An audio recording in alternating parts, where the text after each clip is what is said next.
tayo sa presensya ng Panginoon.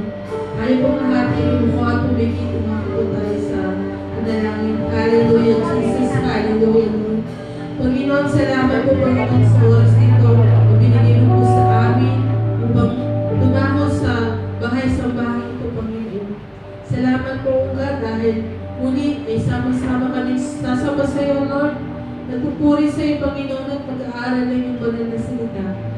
Lord, patuloy po kami tutulong sa iyong trono. Nagpapalinis, Panginoon, sa aming mga kasalanan. Kung may nakikita naman po kasalanan, karamihan sa amin na lahat sa puso't isipan po namin. Sa oras nito, Panginoon, patawanan mo po kami. Patuloy, O God, na ugasan mo po kami na iyong banal na dugo. At malaya kang kumilos sa buhay po ng bawat isa sa amin. Lord, sa iyong lingkod na gagamitin sa oras na ito na magpapahayag na iyong banal na salita. Idago mo nga po siya sa likuran ng iyong krus. Patuloy, Panginoon, kayo po yung mamuna sa kanyang buhay, sa kanyang pagpapahayag ng iyong banal na salita, Lord. Yung kapangyarihan, idaan mo po sa kanyang ugat, at sa bawat salita mo umutawi sa kanyang mga labi. Patuloy, Panginoon, mangusap ka po sa bawat isa sa amin sa oras na ito, God. Lord, ano man po yung mensahe mo sa bawat isa sa amin, naway marinig po namin ito, God. Pusan mo po ang aming spiritual na pandinig, Panginoon, at patuloy, Lord, na wala pong lalabas ng bahay sa bahay ito na hindi ka po namin nararanasan. Ang iyong banal na spirito ay patuloy na manahan sa bawat isa sa amin hanggang sa matapos ang aming gawain. Ang katagumpayan po ng gawain ito sa iyo po namin tinatagubilin at inaakit po namin ugat sa simula hanggang sa matapos, kayo po ang siyang maparangalan. Salamat, Panginoon, ito lamang po ugat ang aming dalangin. Sa iyo po namin pinabalik ang pinakamataas na papuri, pagsamba at pagdakila. Tayo po lahat yung pagsabi na Amen.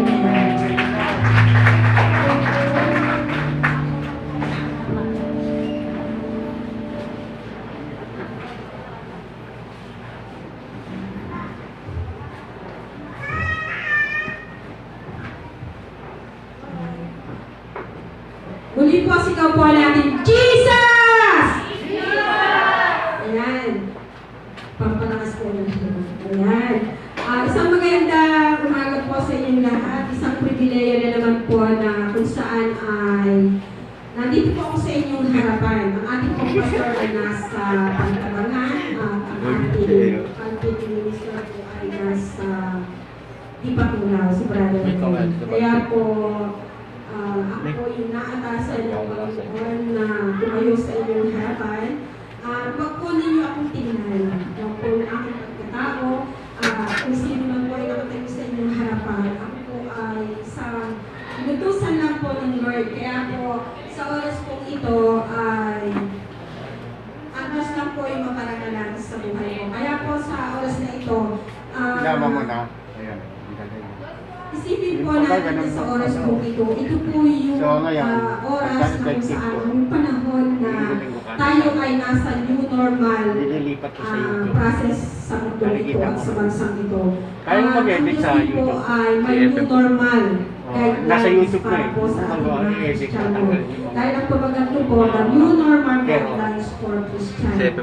May mga guidelines na po ang mga Kristiyano na dapat po natin na malaman at mapagtagumpayan sa buhay po natin. Hindi po tayo pwedeng gamitin ng Diyos kung tayo po ay mga Kristiyano na kung saan hindi po natin gagawin o hindi po natin susundin yung mga kalooban ng Diyos sa ating mga buhay. Ang lagi po natin narinig sa ating pastor, sumunod lang po tayo ng totohanan at iwanan natin ang magulo, miserable at miserable buhay. Magulo, mahirap at miserable buhay. Kaya po mararanasan lang po natin yung buhay na isang ganap at kasiya-siya kung tayo po ay patuloy na susunod sa mga salita ng Diyos na kung saan po the new normal guidelines for Christian. Una po dito ay basahin po muna natin doon sa awit 73 verse 1.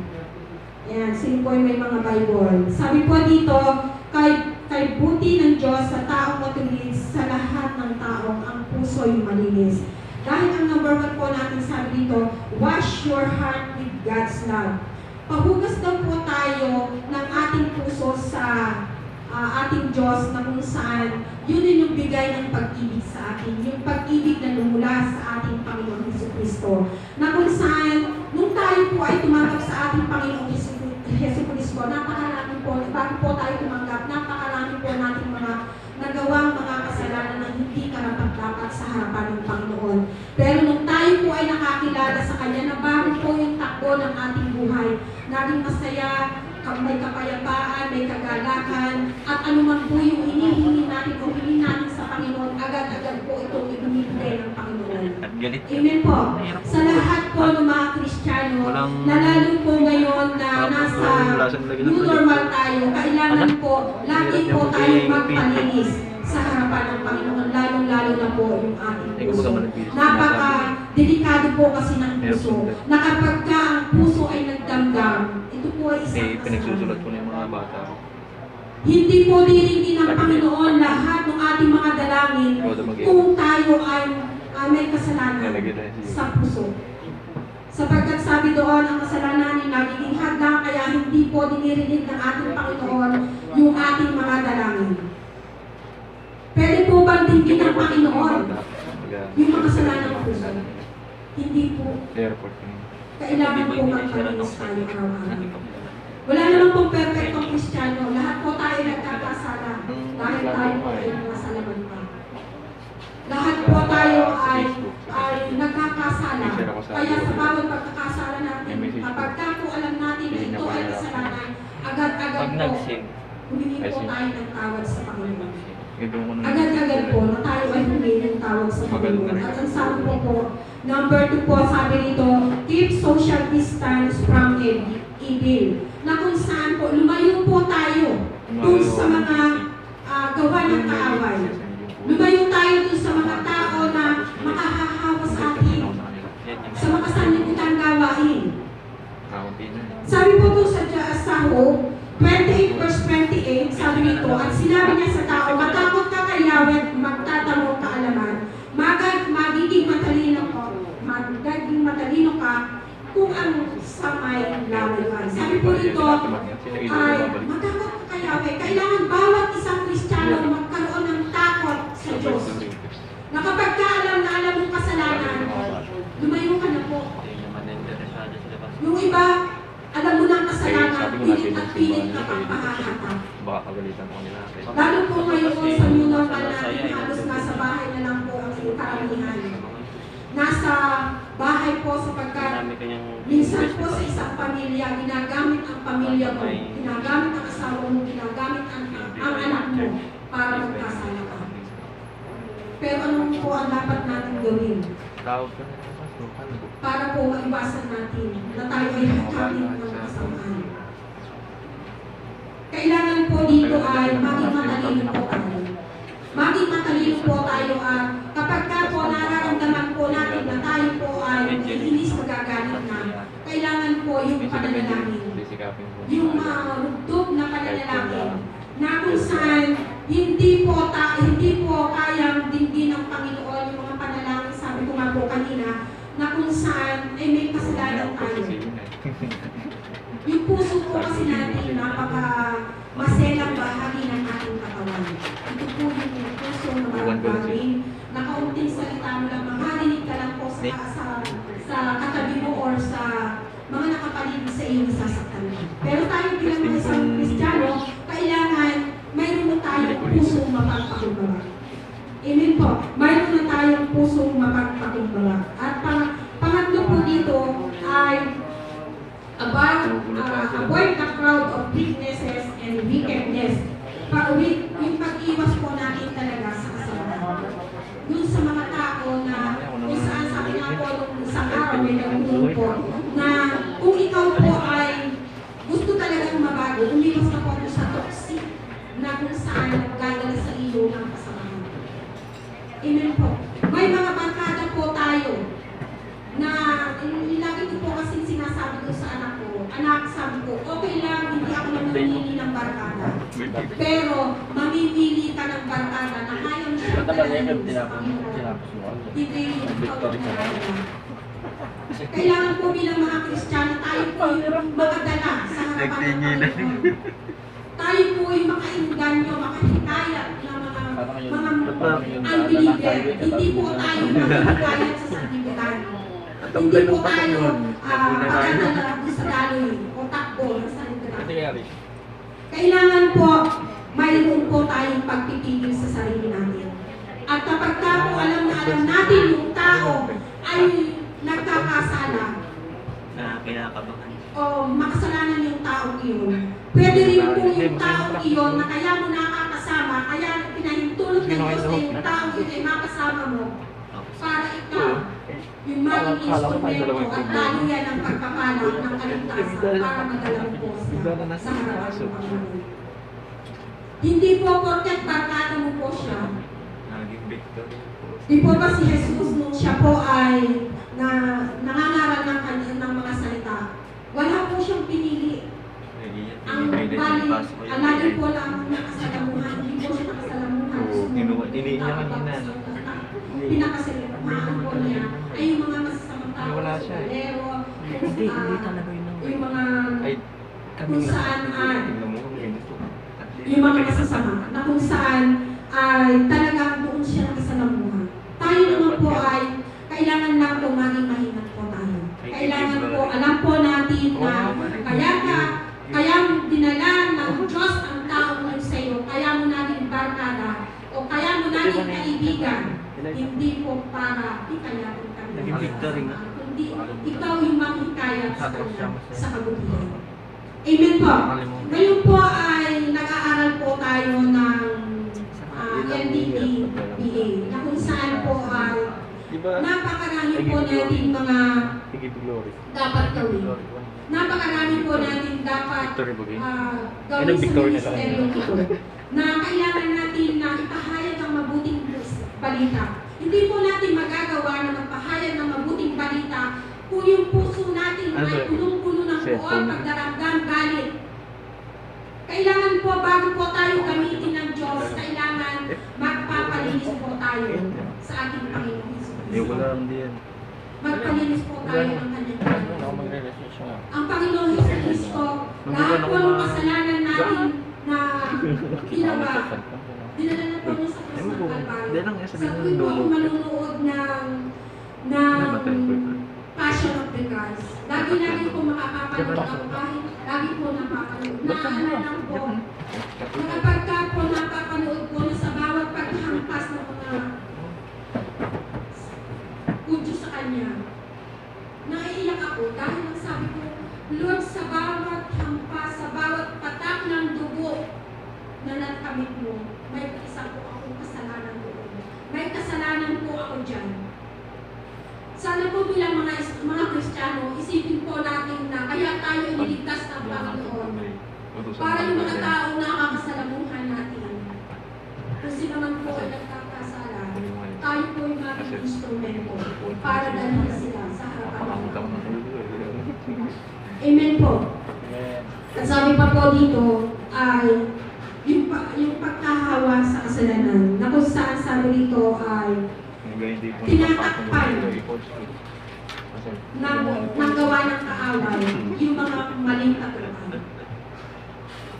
Yung mga tamang katuruan ay tinatakpan ng kaaway na kung saan may mga tao na nagpapahayag ng mga salita ng Diyos pero mali yung katuruan na naririnig ng mga tao kaya masyado pong naguguluhan ang isipan ng mga tao. Pero ngayon po, bukas na bukas po ang isipan ng mga tao sa Biblia kaparaanan na kung saan kulang lang po ng mga magpapahayag, kulang lang po ng mga leader. Kaya po tayo ngayon ay nasa LDT o Leadership Development Training para po tayo ay turuan na magpahayag ng salita ng Diyos. Sabi nga po, may nagsasabi sa akin nung minsan, sabi nila, turuan mo naman ako, sabi niya gano'n na dyan sa mga tinuturo ninyo, sabi niya na. Ano sa mga nag-aaralan ninyo, turuan mo naman ako, kasi gusto ko rin magpahayag ng salita ng Diyos.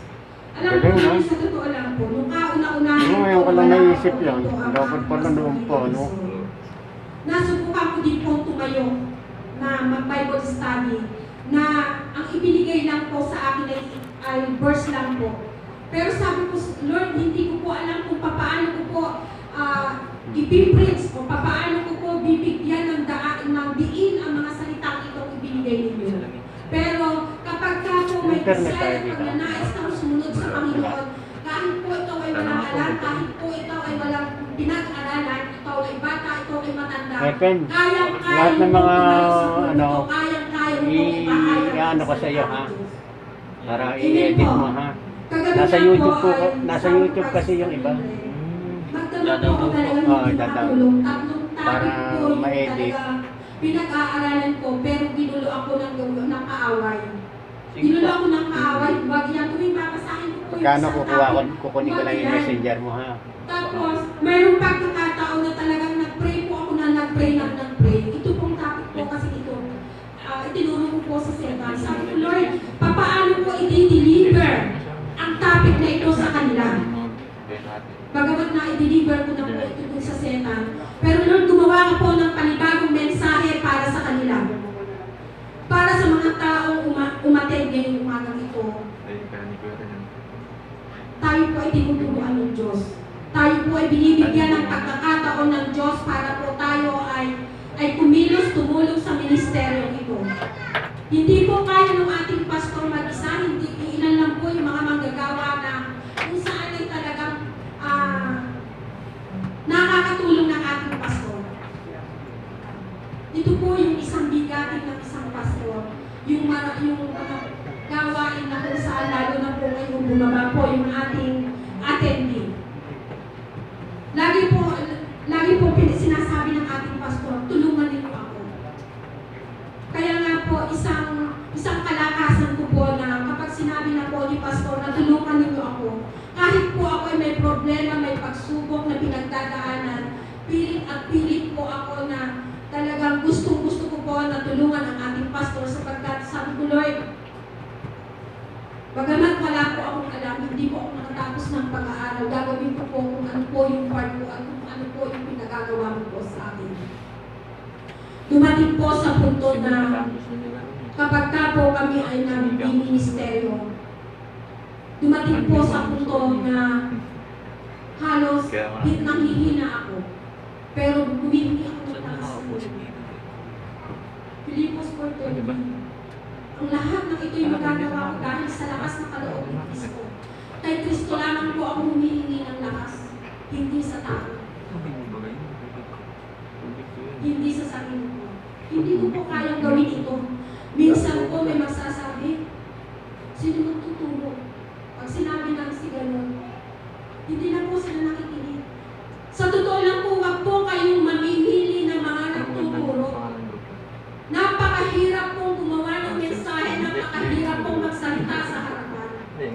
Sa tulong po ng Diyos, yung mga nagsasalita, sinasamahan ng Diyos. Huwag po kayong mamimili dahil ang Diyos po ang naglagay. Kaya po minsan kapag ka Sunday service, pag ayaw po nila nung magtuturo, maraming palabas-labas. Marami po na sabihin nila, hindi ako sisimba pag nalaman na po nila kung sino yung magtuturo. Pag hindi po si pastor, noong mga nakaraan po, may narinig po ako, sino magtuturo? Sabihin po, dapat sabihin ganun, ikaw na lang. Pagdating naman po sa kanila, sino magtuturo? Dapat si Kuya Len na lang. Huwag po tayo mamimili. Lahat po ng lingkod ng Diyos na itinatayo dito, ang Diyos po yung nagtayo. Hindi po namin ginusto na kami po ang nakatayo dito. Amen po. At sabi po dito, magpalad yung taong hindi nakakakit niyong masama. Sabi po kanina ni Sister Mildred, pag daw po mapalad dun sa kanyang devotion, pag mapalad, maswerte. Kaya po, palapakan po natin ng Diyos dahil tayo ay napakaswerte sa harapan ng Panginoon. Ayan. Kailangan lang po, sundin po natin yung kalooban ng Diyos. Sundin po natin. At sabi dito,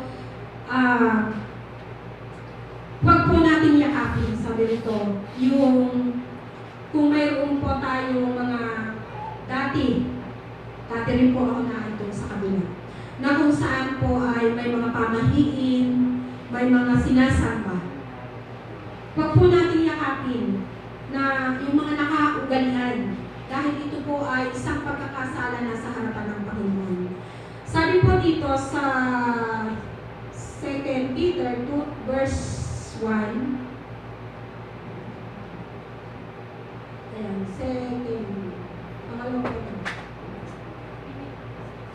ayan, sabi po dito sa 2 Peter verse 2, 1, sabi dito, noong una lumitaw sa Israel ang mga bulaang propeta, sa inyo naman ay lilitaw na ang mga bulaang guro. Gagamitin nila ang pagtuturo ng mga aral na makasisira sa inyong pananampalataya. Itatakwil nila ang Panginoong nagligtas sa kanila.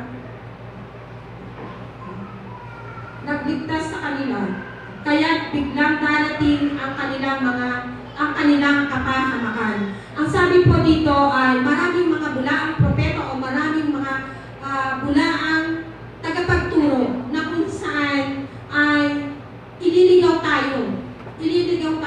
Habang tayo ay nasa maayos na pananampalataya, marami po yung pupunta sa bahay nyo na magbibigay ng mga polyetos o ganito.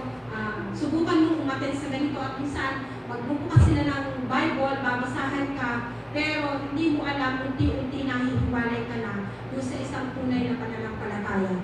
Ako po nasubukan ko ng una-una, mayroon po na pumupunta doon ng yung saksi ni Jehovah.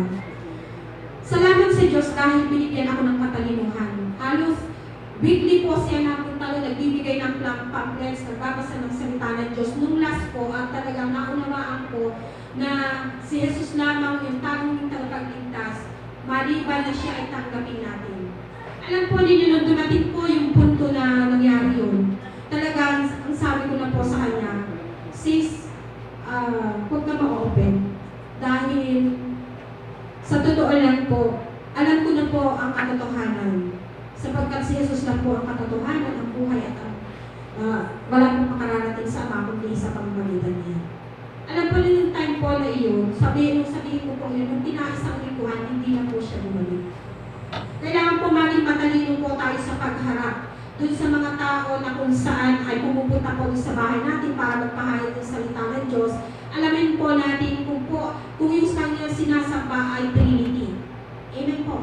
Diyos Ama, Diyos Anak. Kapag ka po yun ay Diyos Ama, Diyos Anak, Diyos Espiritu Santo. Ito po yung totoo na Diyos na sinasamba.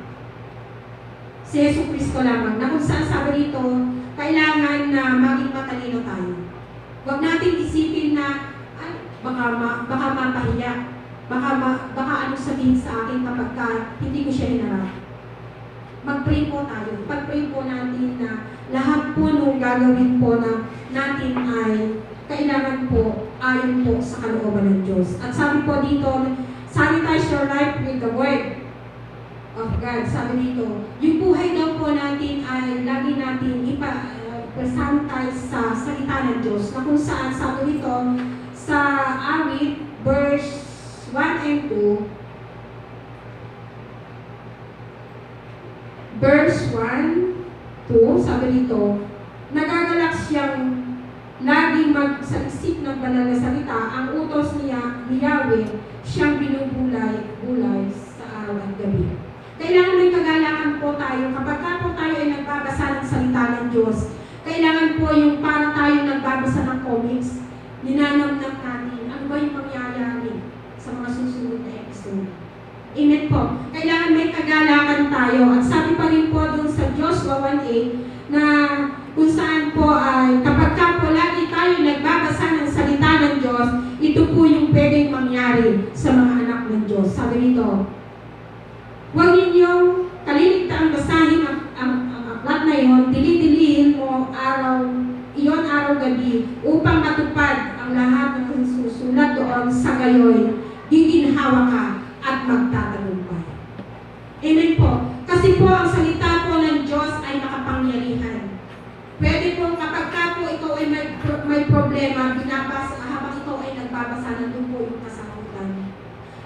pagkakataon po na habang ikaw ay nagde-devotion, ipinapaalala ng Diyos na may mga mali ka pa po palang ginagawa. Dito ka po itutuwid ng Panginoon sa mga salita ng Diyos. Amen po. Kaya po naisin po natin na araw-araw po tayo magbulay ng salita ng Diyos.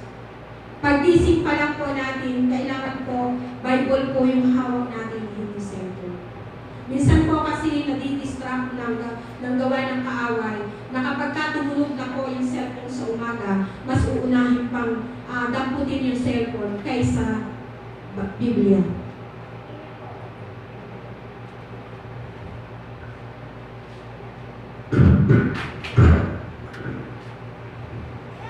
Praise God po. Ayan. Morning po. Walang Close battery. for 1 Ayan. Huwag natin kaliligtaan araw Walang at battery. gabi ang pagbabasa ng salita ng Diyos. Ito po yung makakatulong sa atin bilang isang mananampalataya. Hindi rin po tayo pwedeng gamitin ng Diyos kapag ka po tayo ay nagpapahayag na ng salita ng Diyos. Amen po. Pag tayo po ay nagpapahayag ng salita ng Diyos, kailangan po ay alam po natin yung pag-explain nung kaya po natin i-meditate lahat ng mga salita ng Diyos. Amen po. Magkaroon din po tayo nung pag-memory verse. Pwede po, kapag ka po tayo nag-memory verse, ako nga po, sabi ko nga po lagi, Lord, ang hirap na po na mag-memory, sabi ko gano'n, pero sa tulong mo po, lahat po ng mga, kasi po meron po ako isang notebook na lahat po ng mga verse na pinag-aaralan natin, isinusulat ko na doon po, at after po ng mapag-aralan, nire-review ko po, pero sabi ko, Lord, wala pong pumapasok sa isip ko, matanda na po ang pag-iisip ko. Lord, wala na po, hindi ko na po kaya, sabi ko ganun. Alam po ninyo, kapag po lagi natin sinasabing hindi na po natin kaya, talagang hindi po natin makakaya. Pero pag sinabi natin, Lord, kaya ko to, kaya ko to. Amen po. Ngayon po, talaga sinasabi ko po sa Panginoon, Lord, ginagamit ko po ako sa ministeryo, ginagamit ko po ako sa pagpapahayag ng salita ng Diyos. Kailangan ko po na lahat po ng mga salita na kailangan kong lingkuhin, kailangan ko po i-memory verse, ilagay ko po sa isipan ko. Huwag po na, huwag po Panginoon yung makaligtaan o malilimutan. Malilimutan ko man po ito, pero sa pagkakataon na naandoon ka na na ikaw ay nagsasalita, marami na po yung mga sinusuplay ng Diyos, yung mga salita ng Diyos. Amen po. At sabi po dito ay, sabi pa din po dito, kung tayo po ay may mga sintomas na kung saan ay nagkakasala, na kung saan ay nakagagawa ng mga mali sa harapan ng Panginoon, ano po yung kailangan natin gawin? Sabi rito, call the helpline of God in prayer. Kailangan po natin ang Diyos. Kailangan po natin ang Diyos sa pamamagitan ng pananalangin. At sabi po dito sa Jeremiah, sabi po doon sa Jeremiah 33:10, kung tatawag ka sa akin, tutugunin kita at ipapahayag ko sa iyo ang mga bagay na mahiwaga na hindi mo pa nauunawaan. Marami pong pagkakataon sa atin na kapag tayo ay nanalangin, kapag hindi na po tinutugon ng Panginoon, iniiwanan po natin ang panalangin. Kailangan po, kapag tayo ay nanalangin at tumawag sa Kanya, mayroon po tayong assurance na talaga po ito ay tutugunin ng Panginoon. Wala pong duda. Kailangan wala po tayong pagdududa sa harapan ng Panginoon. At para po mangyari po ito, lagi po tayong manalangin. Kasi po yung pananalangin po, sabi, ang pananalangin po kasi ay isang paraan ng Diyos para po ito ay ating makaliig o makausap. Ang pananalangin sabi rito ay isang habit o isang paraan para po lagi natin makasama ang Panginoon. At ito ay isang pakikipag-komunikasyon. Di po ba sa isang magkaibigan kapag ka po sila po ay laging magkausap at laging magkabanding o sa mag-asawa na nga lang po. Kapag ka po sila ay laging magkasama at laging nag-uusap, ay nagiging close sila sa isa't isa. Nabubuo yung tunay na pagmamahalan.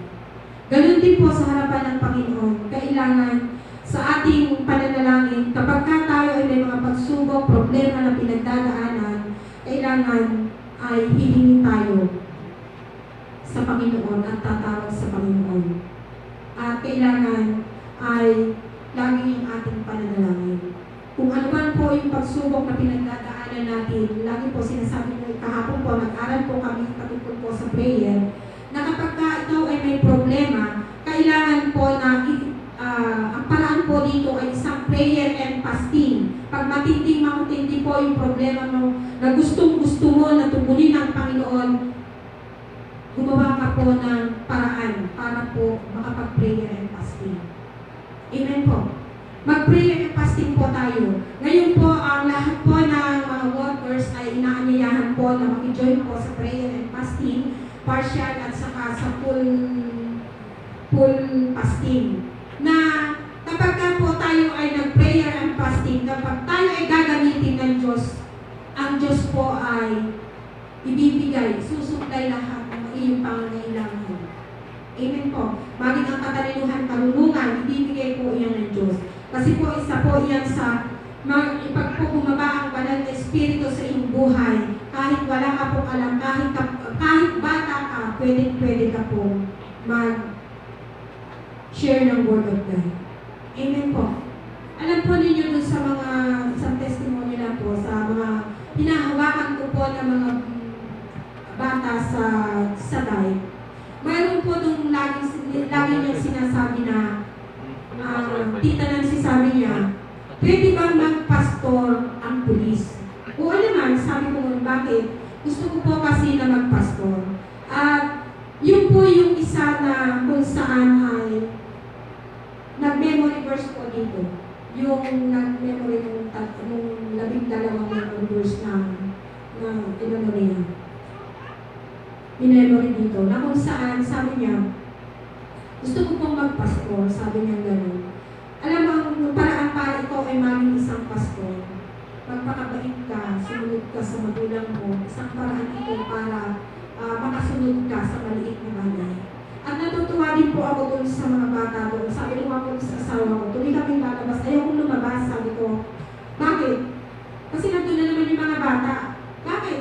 Para akong artista, na kapag ka po yung lalabas po ako, hello Ate Nancy, sabi ganyan, nasa 30 po yung mga bata, pag po nagsama-sama sila, hihiyawan po sila. Hello Ate Nancy, minsan po, magdidilig po ako dun sa harapan ng halaman.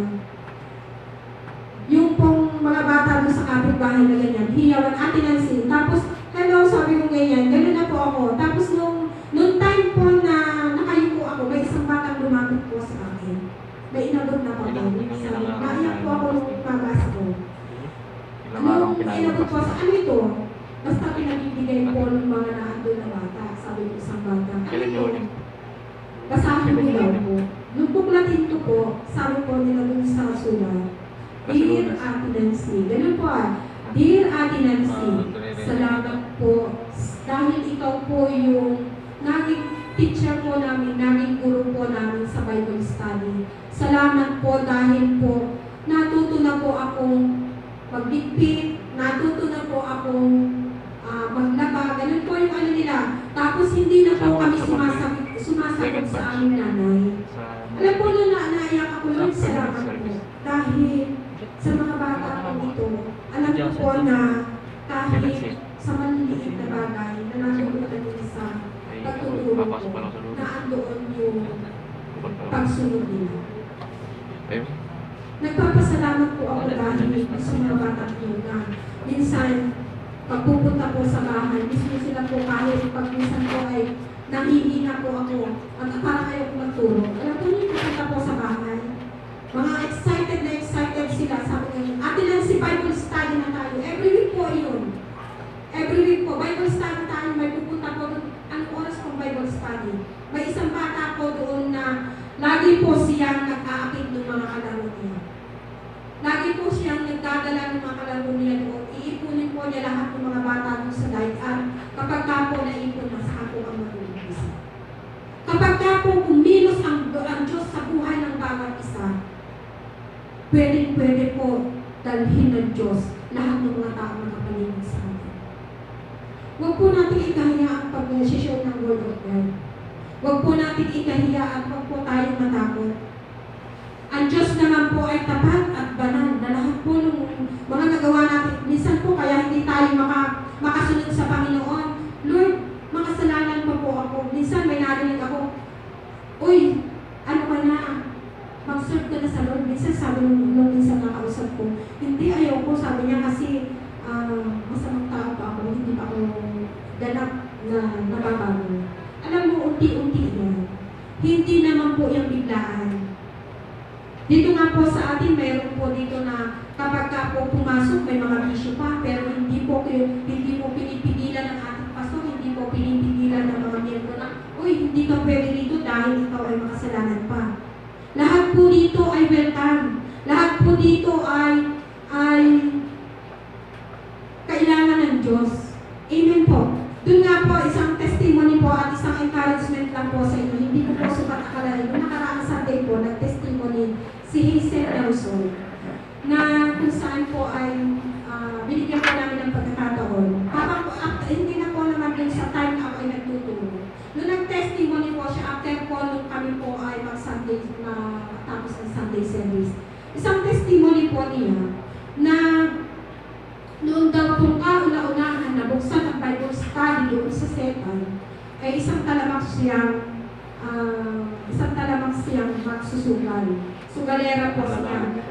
Halos magdamag, maghapon siyang nasa sugalan. Pero pag time daw po na dumarating na po kami at nandun na po Bible study, pinagtataluan niya pala ako. Sabi ko, grabe ka, sabi ko gano'n ha. Pero dumating yung punto na kinausap siya ng Lord.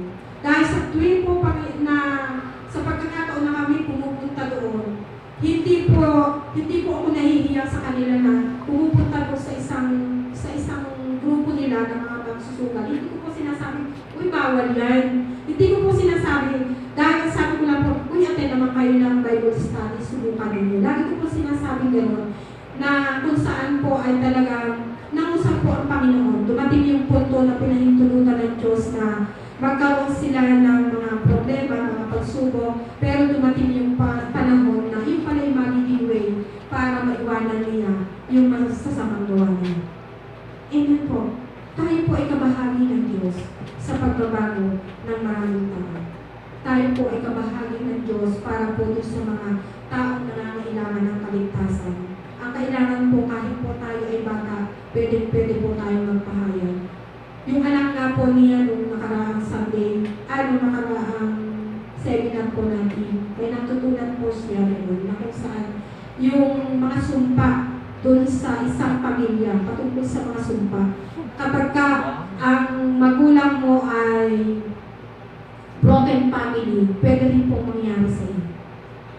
Amen po. Kapag ka ang magulang mo ay magulo ang pamumuhay, ganun din po yung mangyayari sa iyo. Maliban lamang nakilalanin mo si Jesus bilang Panginoon, tagapagligtas ng iyong buhay. Wala po tayong magagawa sa ganang sarili natin na baguhin ang ating buhay. Hindi po natin kayang baguhin yung takbo ng puso natin na kapag tayo ay nagalit, galit kung galit, ang Diyos lang po yung makapagpapabago. Amen po. Minsan, kapag tayo ay nagalit, isang linggo, walang imitan. Pero kung tayo nakakilala sa Panginoon, binigyan tayo ng pagkakataon ng Diyos para baguhin tayo. Para ipakita sa Diyos na marami yung pagkakataon natin para tayo ay pasaganahin at pagpalain ng Diyos. Sa mga bago po dito, kailangan po na, sino po yung mga first timer? Taas nga po yung kamay.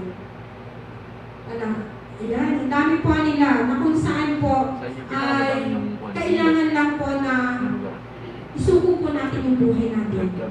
Isuko po natin na yung sa pagpagitan po ng kanyang pagkamatay, makilala natin ang Diyos sa buhay po natin. Napakapalan po ng bawat isa. Sabi po nito ay kung ipapahayag ng iyong mga labi na si Jesus ay Panginoon, at kung puso kang mananampalataya na siya'y muling binuhay ng Diyos, maliligtas ka. Noong una po, hindi ko po ito maunawaan nung ako po ay unang tumanggap sa Panginoon. Noong papaano po na kapag ka po, tinanggap mo lang naman sa Panginoon, ang Panginoon, tapos maliligtas ka na. Pero nung maunawaan nyo ko na ang pagtanggap po pala, yung isang paraan para ikaw ay maligtas. Wala mismong tumanggap ka, ikaw po ay naging anak mo na ng Diyos. Amen po. Ang sabi rito, Yung dalawa pinatayo. kasi po napakarami po ng mga tao na nangangailangan sa atin, nangangailangan ng Kristo. Tayo po yung instrumento. Tayo po yung magiging daluyan ng pagpapala. Kailangan po na tanggapin mo lamang si Jesus bilang Panginoon tagapagligtas ng iyong buhay. At kapag ka po kayo nagpasya, simula po sa araw na ito, Kailangan mo pag tatalikod ka na po sa kasalanan. At yung kasalanan po, back-to-start ulit. at hindi ka na po susunod sa kasalanan. At buong puso na, kapag ka po buong puso mo pong tinanggap si Jesus, na kailangan mo siya at ipinahayag mo si Jesus bilang Panginoon tagapagligtas ng iyong buhay. Ang Diyos po, handang-handa ka po mo. Handang-handa po ang Diyos na yakapin ka. Mga ilan ba ang Mahal na mahal po tayo ng Diyos. siya? Marami man po tayo nagagawang kasalanan. Ang Diyos po ay tapat at banal na patatawarin lahat ng ating mga kasalanan sapagkat siya po ay matuloy. Hindi kaya tayo magagawan. Wala pong imposible sa Diyos. Kaya tayo magagawan. Na lahat po ng problema, mga pagsubok na pinagdadaanan ninyo sa kasalukuyan, pwede po gamitin ang Diyos sa buhay mo para po maging matagumpay. Sabi ko nga po kahapon sa Diyos ko ipa po, 29 years na po kami, ngayon 23 na magkasawa. Sa Diyos ang papunin Sayos mga rito. sabi ko, Doon na. 29 years na pagsasama, na napakaraming mga trials, pagsubok na pinagdaanan.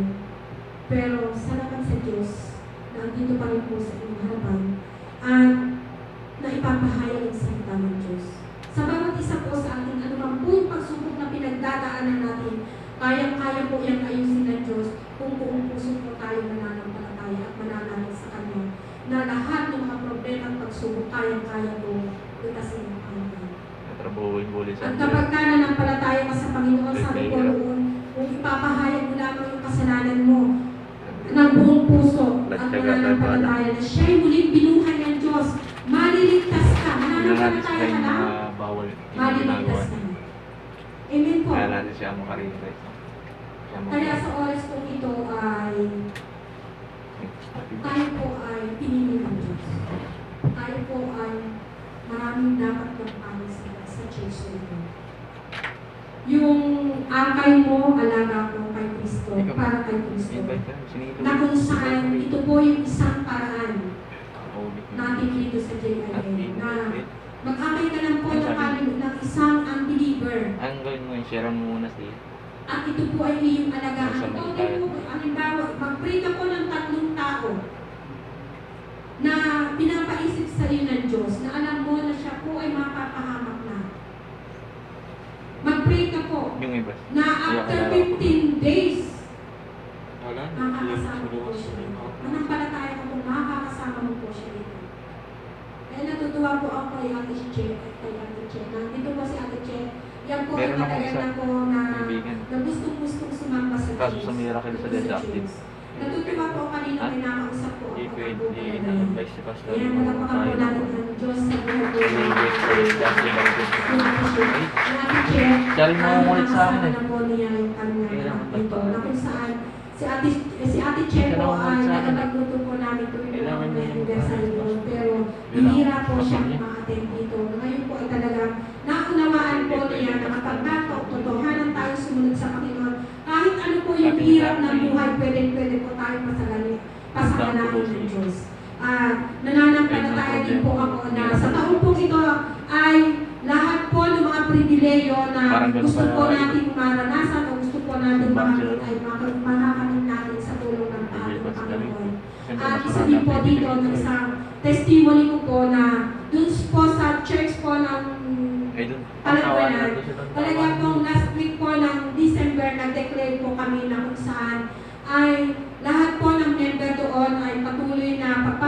ng Diyos ang patuloy na mararanasan ng isang buhay na ganap at kasiyasiyan. Lord, ang prayer ko, Lord, sabi ko gano'n, ako po na tumatayo bilang leader sa Paragwanan, ako po muna ang una mo pagpagpalain ko ang magpalain lahat ng mga tao na pinakastuhan ko. Kaya po sa oras po ito ay hingin po natin sa Diyos. Kung may mga panalangin po tayo na binitiwan sa Panginoon, muli balikan po natin. Alalahanin po po yung mga dati po pong mga panalangin na iniwan mo na dahil sa alalahanin po po na Ano ba yung natutugin? yung mga panalangin po palagi Yung kanin. ito na po yung time po panahon na ikaw Mga kanin, mga magpapalangin tamad. ng Diyos. Doon po tayo nag-pray Ikaw na, mas magaling kung ano sa akin. ayaw ko pong lumapit sa puno. Ayaw Ikaw sa Victory. pong mag-pray-over. Sabi ko, Lord, Wala mo na po yun yung... hindi ko po naman po kami yung mga nakaraan. Mas magaling nga. Alam ko pero mas Pero makapami hindi man po ako ng practice ko yun. spirit na pumunta ka sa harapan, sabi niyo. Then, pagpunta ko po, pinaalala sa akin ng Diyos lahat po ng mga kahinaan, mga pagsubok na pinagdaanan ko. Then, ipagpapalin po ako ng ating pastor, sabi ko prayer ng pastor niya. Ito na yung panahon na papagtatagumpayan ka ng Diyos. Marami na Nandun ako. marami na Ako. yung ginawa ko sa Panginoon. Pwede po, hindi man Nasaan po po kayo? natin Takip nito. nararanasan yung mga kung tayo ay naglilingkod sa kasalukuyan. Hindi man po natin nararanasan yung katulungan ko sa ating mga panalangin. Pwede ngayon po ang panahon ito. Ito po yung panahon ng pag-aari. Breakthrough po. Marami po yung mga taong magugutom, pero ang mga anak po ng Diyos, hindi pwedeng gutumin ng Diyos. Kapag tayo po ay buong puso susunod sa Kanya. Amen po. Nang sabihin po at pag-pray po ni Pastor na ito yung panahon para anihin mo yung mga sakripisyo na ginawa mo sa Panginoon. Iyak po ang iyak. Lord, salamat. Kaya po sa tuwi po, ipapaalala sa akin ang Panginoon yung asawa ko ay sakit sa puso. Tuwi po ako nananalangin lang po sinasabi sa Panginoon. Lord, alalahanin mo po lahat ng mga sakripisyo ang ginawa ko sa iyo. Alam mo po yung puso ko. Alam mo po yung isip ko. Na kahit marami na po yung mga taong sasabi sa akin noon na bakit siya yung tinayo mo? Wala naman siyang alam. Pero hindi ko po pinakinggan. Patuloy po ako na sumunod sa Panginoon. Siguro sabi ko, Lord, kung pinakinggan ko sila, kasama nila ako ngayon na wala sa Panginoon. Kung pinakinggan ko sila dun sa mga paghamak nila sa akin noon, kahit ako'y wala alam, wala naman akong pinag-aralan. Bakit ako tatayo? Bakit ako ginagamit? Bilang isang mga Kristiyano, huwag po tayong patatalo sa gawa ng kaaway. Kung may nag-uudyog man po sa atin, kung may nagsasabi sa atin na wala kang karapatan, wala ka namang alam, yung Diyos po ay magbibigay sa atin ng katalinuhan, karunungan, yung lakas na kaloob. Pinili ka ng Diyos. Pinili tayo ng Diyos para maglingkod sa Kanya, para ipahayag ang mabuting balita. Pero ito yung pagkakataon para tayo ay kumilos sa Panginoon. Para tayo ay kumilos sa mga pinagagawa ng Diyos sa ministeryo nito. Amen po. Isipin po natin. May inilagay ang Diyos sa puso mo. Nung ikaw ay unang tumanggap sa Panginoon, nangako ka sa Panginoon, Lord, maglilingkod ako. May inilagay ang Diyos sa puso mo na gagawin mong paglilingkod. yung talim po sa puso mo sa umaga ito. Lord, bigyan mo po ako ng galak. Bigyan mo po ako ng desire para makapaglingkod. At bigyan mo po ako, gawin mo po ako maging matatag, malakas, para mapaglabanan lahat ng mga gawa ng kaaway na nakapaligid sa akin. Sige po, ang lahat po ay makatatayo. Habang inaawit po natin, maawit po tayo. Huwag lang po tayo basta umawit.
Nakuha ka doon? Ha? Oo, trip ko ako last. Oh? Na Vegas ka? Ha? Vegas ka? Ha? Gas ka? Ito lang. Binangga ka niya? Lasing. Binangga ka niya? Ha? Maligo ka, binangga ka niya? Oo. Kamusta yung tricycle ba? Tricycle? Oo, tricycle yung gamit. Baka mapaluyo po. Pero okay na. Ikaw natin ng bayan? Ha?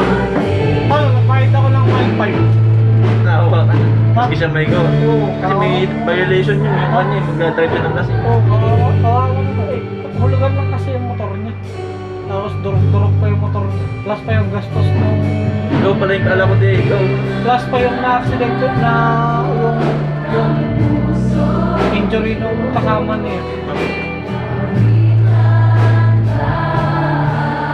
Sugatan din ba? Ha? Sugatan din. Oo, ha? Sugatan din yung walo. Ako yun, ano? Akala ko pa kayo. Mga 30 seconds na hindi kumakalaw. Oh! Nakailata na sa daan? Ha? Nakailata? Oo, nakita ko. Hallelujah, hallelujah. Kung nais mo pong sumunod sa Panginoon,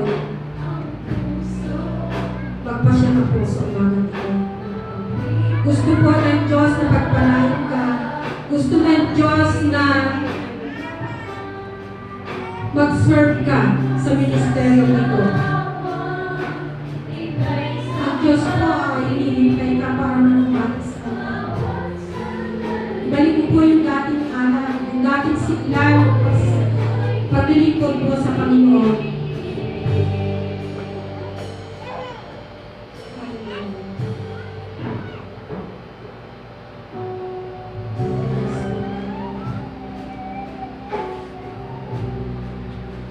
Naka-video ka pala eh.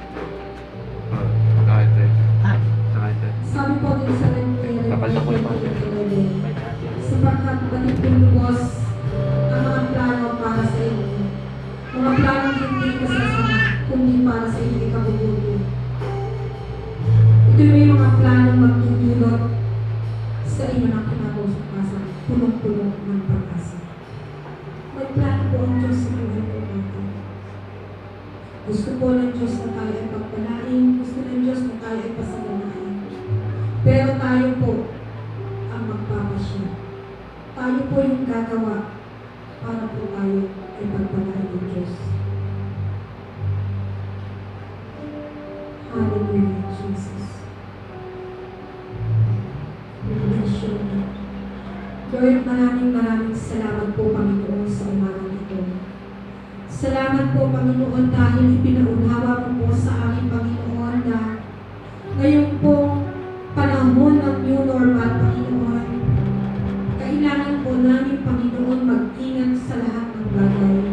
Lalo na po, Panginoon, ang pag-ingatan namin ng aming puso na ito, Panginoon, ay hindi magkasala. Sa tuwing po, Panginoon, makagagawa kami, Panginoon, ng hindi karapat-dapat sa iyo. Ipaalala mo po, Panginoon, na ikaw po, Panginoon, ay nagsakripisyo sa krus ng Kalbaryo para kami ay iligtas.